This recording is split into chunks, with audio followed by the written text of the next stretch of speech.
Welcome to AB studies. AB studies में आपका स्वागत है। हमारे झारखंड जीके की इस सीरीज़ में हमने हमारे लास्ट लेक्चर में कवर किया था संथाल जाति के बारे में। हमने संथाल जनजाति के बारे में सारी जो है डिटेल में जो उनके बारे में सारी डिस्क्रिप्शन जो है उसको कवर किया था। उसमें हमने देखा था कि संथाल जनजाति जो कि झारखंड में पाई जाने वाली सबसे बड़ी जनजाति है या जो कि नंबर 1 पर आती है जनसंख्या के दृष्टिकोण से, जो झारखंड के टोटल जनजातीय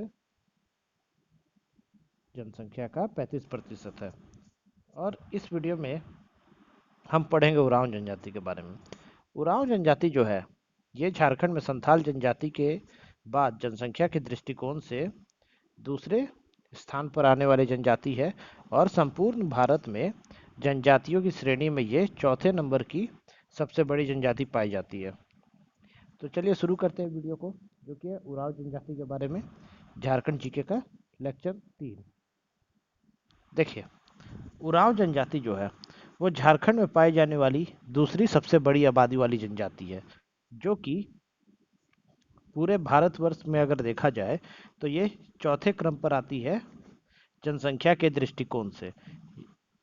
इसके अलावा उरांव जनजाति जो है वो झारखंड में मुख्यतः रांची में पाई जाती है, और रांची के अलावा रांची जो कि झारखंड की राजधानी है, वहाँ पर जो है उरांव जनजाति मुख्यतः या सबसे अधिक पॉपुलेशन जो है उरांव जनजाति की वो रांची में पाई जाती है। रांची के अलावा उरांव जनजाति सिमडेगा, लातेहार, पलामू, धनबाद, गिरिडीह में भी पाए जाते हैं।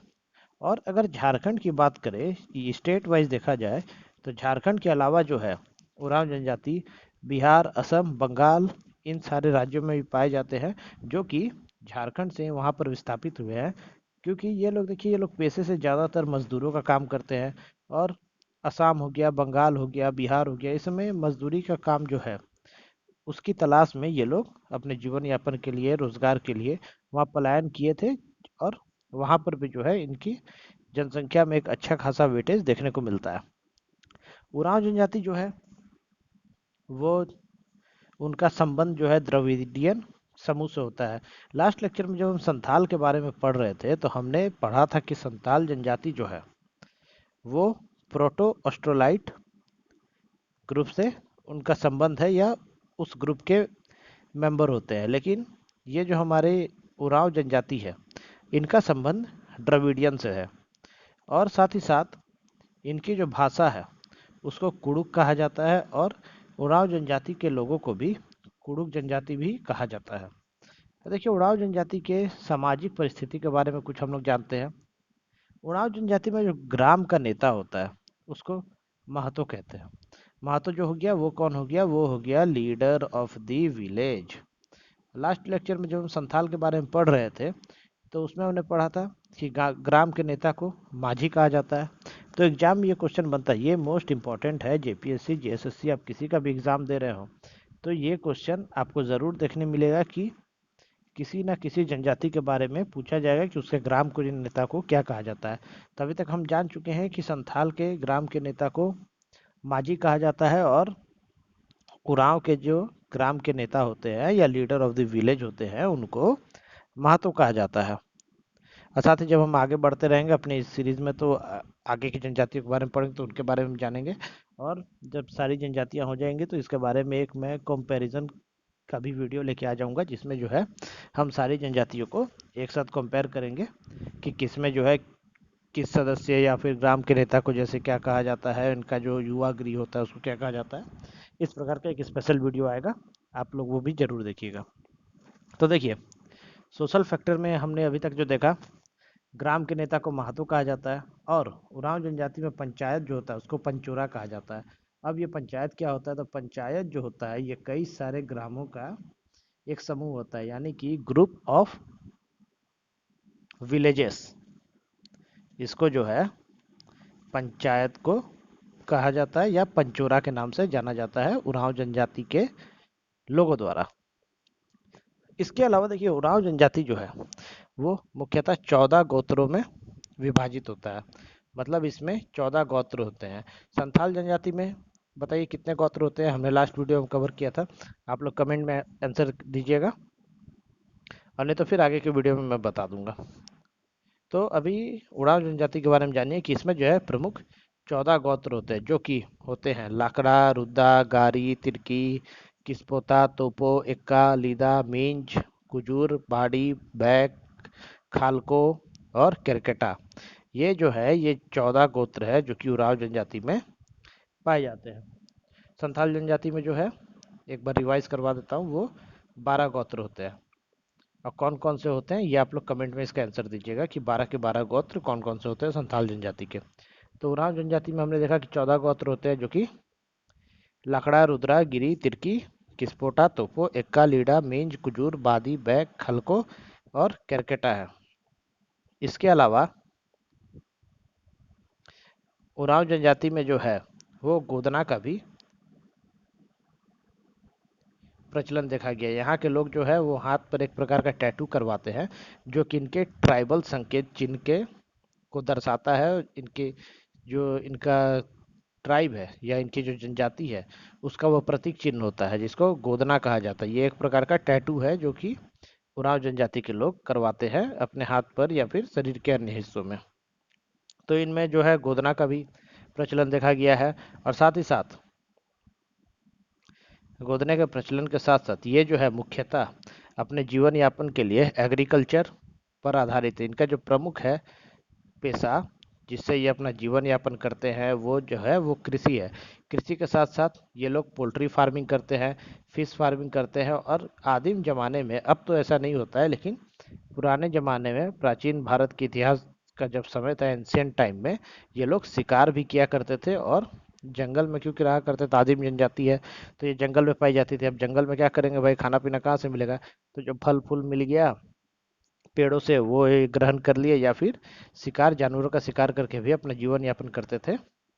तो इनका जो प्रमुख पेशा हो गया वो क्या क्या हो गया, रिवाइज कीजिए। कृषि हो गया, poultry farming, fish farming, hunting, या कैटल्स को भी ये लोग पालते हैं। कैटल्स मतलब मवेशी, मतलब ये लोग जो है गाय, भैंस, घोड़ा, बकरी, गधा, भेड़ आदि सबको पालते हैं। और या तो उनका दूध बेचते हैं, या फिर मुर्गी हो गई, बकरी हो गई, तो उसका जो है मांस बेचते हैं। और इस प्रकार जो है अपना जीवन यापन करते हैं। साथ ही साथ इनके सामाजिक परिस्थिति में एक काफ़ी महत्वपूर्ण चीज़ है, वो ये है कि उरांव जाति के लोगों में या उड़ाव जाति में, उड़ाव जनजाति में बंदर यानी कि मंकी जो है उसका मांस खाना निषेध है। इसके लिए काफ़ी कठोर सजा दी जाती है। तो बंदर का तो मांस भाई ऐसे भी कोई खाता नहीं है, लेकिन इसमें अलग से क्यों स्पेशल दिया गया है वो आज तक पता नहीं चला। तो बंदर का जो है मांस खाना इनमें निषेध है। ये साफ साफ इनके जो होती हैं गाइडलाइन जनजातियों की उसमें लिखा हुआ है।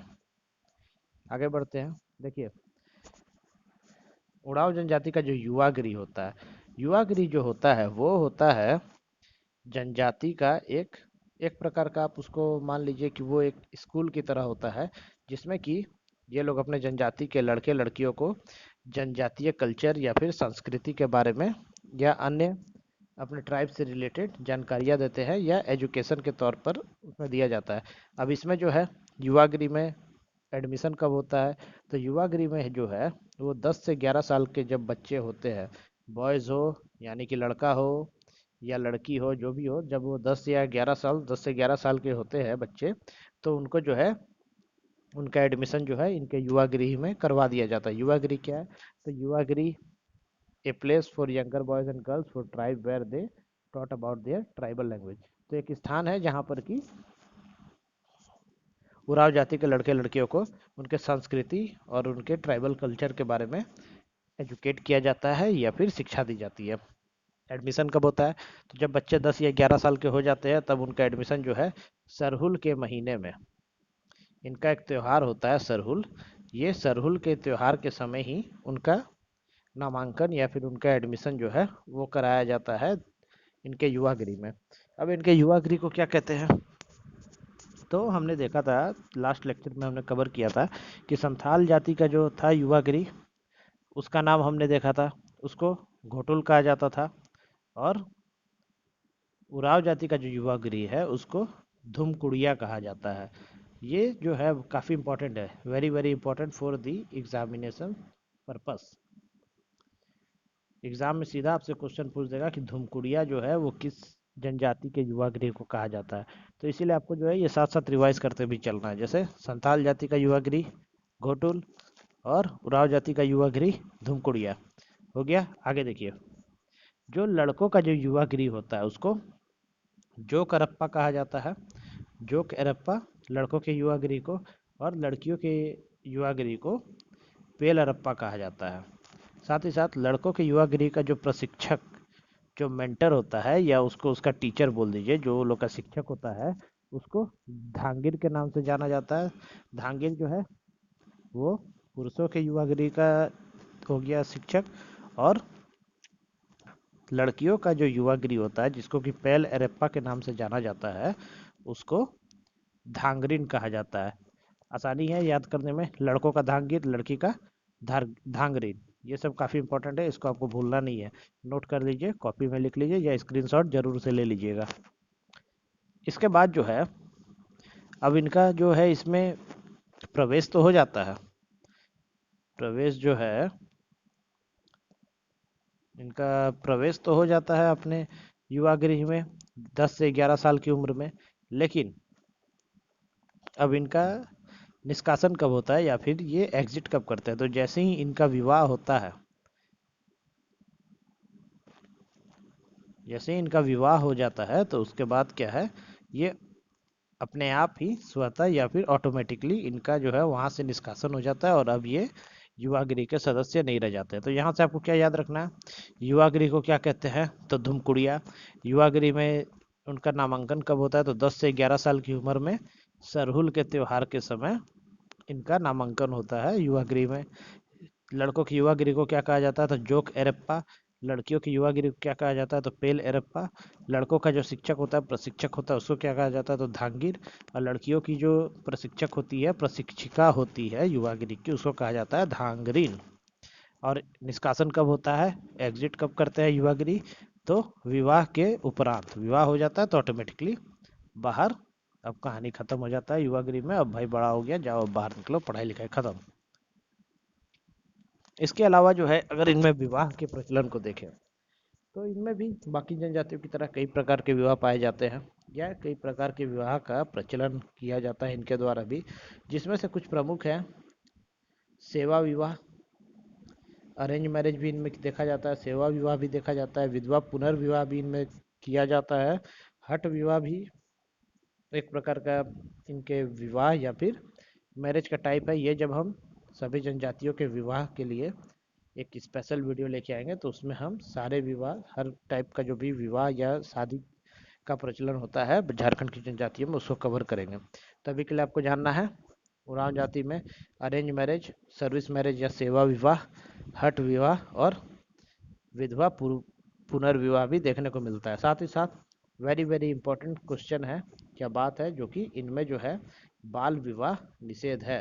ये लोग बाल विवाह नहीं किया करते हैं। इसके अलावा इनमें समगोत्रीय विवाह करने का की अनुमति नहीं है। सेम कास्ट या फिर सेम कैटेगरी में शादी इनकी नहीं होती है। समगोत्रीय विवाह निषेध। इसके अलावा ये लोग जो है, उराव जाति के जो लोग हैं, वो स्वतः तो जो है बेसिकली ये जो है एकल विवाह करते हैं, मतलब एक शादियां करते हैं। लेकिन स्पेशल प्रोविजंस या फिर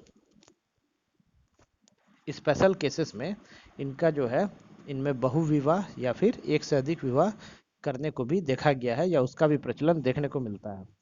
साथ से सेम चीज़ जो है संथाल जनजाति में भी हमने पढ़ा था, वो भी जो है मोनोगैमी या फिर एकल विवाह वादी हुआ करते थे। लेकिन कुछ स्पेशल केसेस में उनमें भी जो है बहु विवाह या फिर पॉलीगैमी को देखा गया था।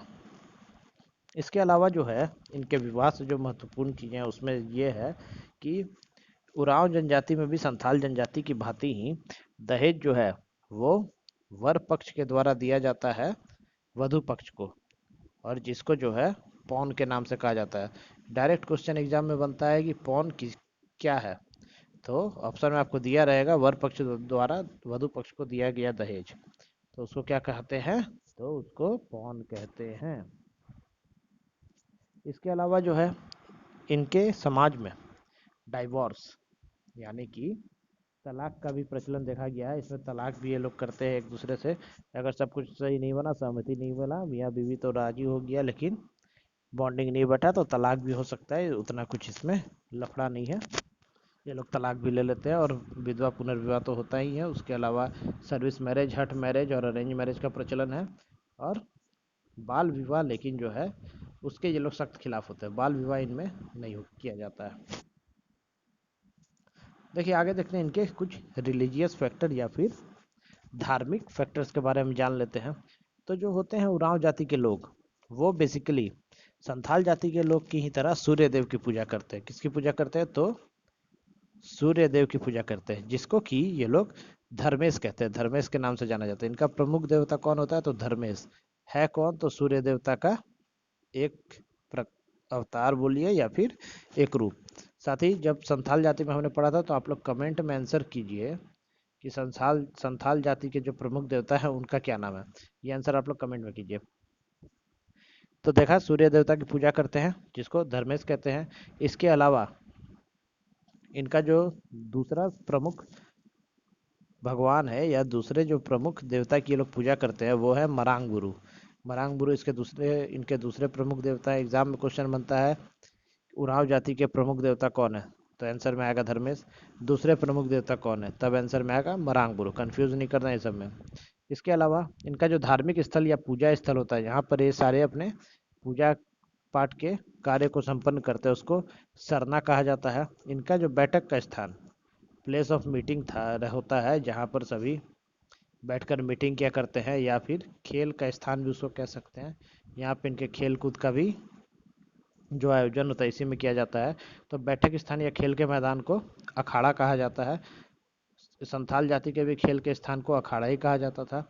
इसके अलावा उरांव जाति में पुजारी को जो है पाहन कहा जाता है। क्वेश्चन में आएगा पाहन क्या है, तो पाहन प्रीस्ट ऑफ उराव जनजाति या उड़ाव ट्राइब, यानी कि उड़ाव जाति के पुजारी को पाहन कहा जाता है। और पुजारी का जो सहायक होता है, जो असिस्टेंट होता है, उसको पुजार कहते हैं। इसके अलावा जो है उराव जाति के लोग जादू टोना और तंत्र मंत्र पर भी विश्वास रखते हैं। तो अभी तक जो हमने पढ़ा, आइए उसका एक क्विक रिवीजन ले लेते हैं। देखिए सबसे पहले हमने शुरू किया उराव जनजाति। उराव जनजाति जो है वो झारखंड में पाई जाने वाली दूसरी सबसे बड़ी जनजाति है। संपूर्ण भारत में चौथे रैंक पर आने वाली जनजाति है। और ये जो रैंक है, ये याद रखिए, ये पॉपुलेशन पे बेस्ड है, यानी कि जनसंख्या के दृष्टिकोण से भारत में चौथी और झारखंड में दूसरी। भारत में पहली जो है नंबर पर जनजाति कौन सी आती है? तो पहली नंबर पर आती है भील, उसके बाद बोडो, फिर संथाल और चौथे नंबर पर उरांव जनजाति। ये जो है प्रमुखतः रांची में पाई जाती है। रांची के अलावा सिमडेगा, लातेहार, पलामू, धनबाद और गिरिडीह में भी पाई जाती है। झारखंड के अलावा बिहार, असम, बंगाल में भी इनका प्रचलन है, वहाँ पे भी ये पाए जाते हैं। ये प्रमुखता जो है द्रविडियन प्रजाति में के होते हैं, जिनको कुड़ुक भी कहते हैं, और इनकी लैंग्वेज या भाषा जो है वो कुड़ुक है। इसके अलावा सोशल फैक्टर्स में हमने देखा गांव के नेता को महतो कहते हैं। पंचायत होता है जो कि ग्रामों का समूह होता है, उसको पंचोरा के नाम से जाना जाता है। इनको जो है 14 गोत्र में विभाजित किया गया है। उराव जनजाति में 14 गोत्र पाए जाते हैं, जिसको गोत्र को जो है किल्ली कहा जाता है। और साथ ही साथ जो 14 गोत्र है वो है लाखड़ा, रुदा, गारी, तिरकी, कुस्तुपा, तोपो, इक्का, लीदा, भिंज, कुजूर, बाड़ी, बैक, कलको और करकेटा। ये जो है ये 14 गोत्र है जो उड़ाव जनजाति में पाए जाते हैं। गोत्र को क्या कहते हैं? तो गोत्र को किल्ली कहते हैं। इनमें जो है गोदना का प्रचलन है। गोदना एक प्रकार का इनका ट्राइबल सिंबल होता है, जो शरीर पर ये लोग टैटू के फॉर्म में बनाते हैं। साथ ही साथ प्रमुख पेशा एग्रीकल्चर, पोल्ट्री फार्मिंग, भेड़, बकरी, गधा, घोड़ा आदि पालना इनका जो है प्रमुख पेशा है। उनसे दूध, दही आदि मिल जाता है, जिससे अपना जीवन यापन भी करते हैं और बेचकर धन भी एकत्रित करते हैं। फिश फार्मिंग भी किया जाता है इनके द्वारा। और प्राचीन समय में, एंशियंट इंडिया के टाइम में, शिकार जो है इनका प्रमुख पेशा या जीवन यापन का प्रमुख जो है स्रोत हुआ करता था। इसके अलावा युवागिरी को धुमकुरिया कहते हैं। युवागिरी क्या होता है? तो जवान लड़के लड़कियों का शिक्षा का एक स्थान होता है, जहाँ पर उनको ट्राइबल कल्चर के बारे में एजुकेट किया जाता है। एडमिशन का समय 10 से 11 वर्ष के जब बच्चे हो जाते हैं, तब सरहुल के त्यौहार में सरहुल के त्योहार के समय इनका एडमिशन हो जाता है। युवागिरी जिसको धुमकुड़िया कहते हैं। बॉयज़ का जो या लड़कों का जो युवागिरी होता है उसको जोक अरप्पा कहते हैं। और लड़कियों का युवागिरी को पेल अरप्पा कहते हैं। साथ ही साथ लड़कों के युवागिरी का जो टीचर होता है, शिक्षक होता है, मेंटर होता है, उसको धांगड़ीन कहते हैं। लड़कियों की युवागिरी का जो मेंटर होती है, शिक्षिका होती है, उसको धांगरीन कहते हैं। धांगीन लड़का, धांगरीन लड़की, याद रखिएगा। शादी जो होती है इनमें विवाह जो होता है वो अरेंज मैरिज, सेवा विवाह, हट विवाह और विधवा पुनर्विवाह, ये कुछ विवाह के प्रकार है जो इनमें देखने को मिलते हैं। साथ ही साथ बाल विवाह निषेध है, बाल विवाह के लोग सख्त खिलाफ। समगोत्रीय विवाह इनमें नहीं होता है। समगोत्रीय एक ही गोत्र में विवाह नहीं कर सकते। बेसिकली ये लोग आमतौर पर जो है मोनोगैमी या फिर एकल विवाह को मानते हैं, लेकिन स्पेशल केसेस या फिर विशेष परिस्थितियों में पॉलीगैमी या फिर बहुविवाह भी देखने को मिलता है इनकी जनजाति में। इसके अलावा जो है विवाह में जो है जो महत्वपूर्ण है वो है पौन। पौन क्या है? तो एक प्रकार का दहेज जो कि वर पक्ष द्वारा वधु पक्ष को दिया जाता है। दहेज लड़कियां देती है, लड़के नहीं मतलब लड़कियां नहीं देती है, लड़के देते हैं, जिसको पौन कहा जाता है। रिलीजियस फैक्टर में हमने देखा प्रमुखतः लोग सूर्य देव की पूजा करते हैं। मेन भगवान, मेन गॉड सूर्यदेव। सूर्यदेव का नाम किया जाता है धर्मेश, धर्मेश के नाम से जाना जाता है। दूसरा सबसे बड़ा देवता इनका या सबसे महत्वपूर्ण देवता वो हो गया मरांग बुरु। पहला हो गया सूर्यदेव, नाम धर्मेश। दूसरा हो गया मरांग बुरु। मरांग बुरु के बाद जो इनका पूजा स्थल, पूजा करने का स्थान जो है उसको सरना कहा जाता है। सरना के अलावा place of meeting, play ground, जहाँ पे खेल कूद होती है, जहाँ इनका जो है सामाजिक बैठक लगती है, उसको अखाड़ा कहा जाता है। और साथ ही साथ इनके जो पूजा स्थल होता है उसका जो प्रीस्ट होता है, प्रीस्ट मतलब क्या है? तो प्रीस्ट मतलब पुजारी। उनका जो पुजारी होता है उसको पाहन कहा जाता है, और पाहन का जो सहायक होता है, असिस्टेंट होता है, उसको पुजार कहा जाता है। इसके बाद जो है ये पॉइंट उतना इंपॉर्टेंट नहीं है, लेकिन आप जान रहे हैं किसी जनजाति के बारे में तो पूरी चीज़ें जानना जरूरी है। वो है कि ब्लैक मैजिक का प्रचलन, तंत्र मंत्र भी देखने को मिलता है। और रिलीजियस फैक्टर के बारे में ये थी महत्वपूर्ण बातें। तो इस वीडियो में जो है वो हमने उरांव जाति, जो कि झारखंड की दूसरी सबसे बड़ी जनजाति थी, को एक मिनट जरा पेन का रंग बदल लो। उरांव जनजाति जो कि भारत की दूसरी सबसे बड़ी जनजाति थी के बारे में जाना, डिटेल में डिस्क्रिप्शन देखा। सोशल फैक्टर, इकोनॉमिक फैक्टर और रिलीजियस फैक्टर तीनों के बारे में हमने चर्चा कर ली है। इससे बाहर जो है उरांव जनजाति से आपको एग्जाम में क्वेश्चन देखने को नहीं मिलेगा। आप लोग जेपीएससी और जेएसएससी सीजीएल की अगर तैयारी कर रहे हैं तो हमारे पुराने वीडियोस को भी ज़रूर देखिए। हम जो हैं अभी झारखंड की सभी जनजातियों को वन बाय वन करके कवर कर रहे हैं हमारे हर एक लेक्चर में। और इसके बाद जो है इस सीरीज़ में हम लोग आगे झारखंड के जीके, झारखंड की हिस्ट्री, ज्योग्राफी और साथ ही साथ इम्पॉर्टेंट एमसीक्यूज भी करेंगे, जो कि एग्ज़ाम पॉइंट ऑफ व्यू से काफ़ी महत्वपूर्ण है।